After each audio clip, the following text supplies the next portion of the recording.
Une semaine après la terrible découverte du corps de Marouane Béréni, des questions demeurent.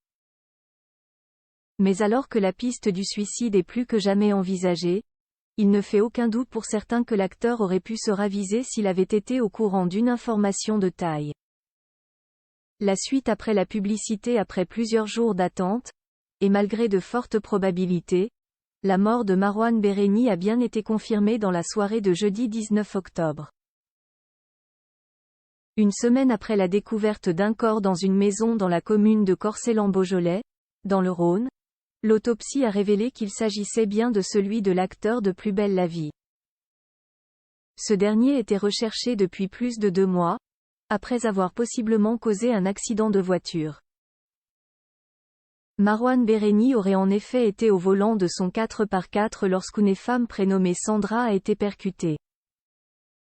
Face au choc très violent, elle s'est retrouvée hospitalisée plusieurs semaines et a écopé de nombreuses fractures. Marouane Béréni s'était quant à lui totalement volatilisé. Ses derniers signes de vie remontaient au 4 août, soit au lendemain de l'accident. Ce jour-là, il aurait utilisé son téléphone jusqu'en début d'après-midi et effectué 2 paiements par carte bancaire.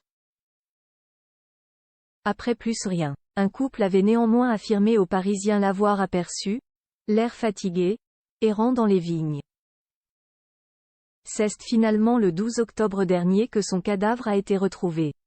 Le comédien de 34 ans s'est donné la mort par pendaison. Pour beaucoup, il aurait été trop bouleversé par l'accident de voiture et, pensant avoir tué la victime, il aurait choisi de mourir. Quel gâchis! Il a dû penser qu'il avait tué cette femme. Il n'aura jamais su qu'elle avait survécu. A confié Hervé, un voisin, au magazine Public, ce vendredi 20 octobre. Des propos rappellent ceux de Fiona Dehaye, une ex de Marouane Béréni.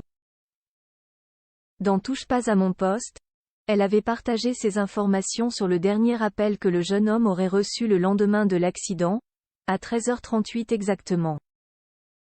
À ce moment-là, on ne sait toujours pas si Sandra est vivante ni dans quel état elle est, a-t-elle expliqué avant d'ajouter.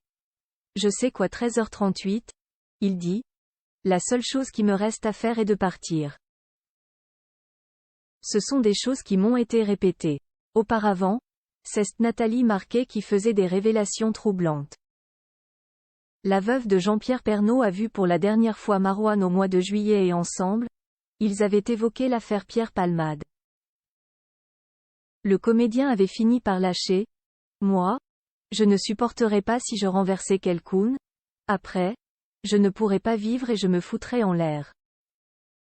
La suite après la publicité. La suite après la publicité.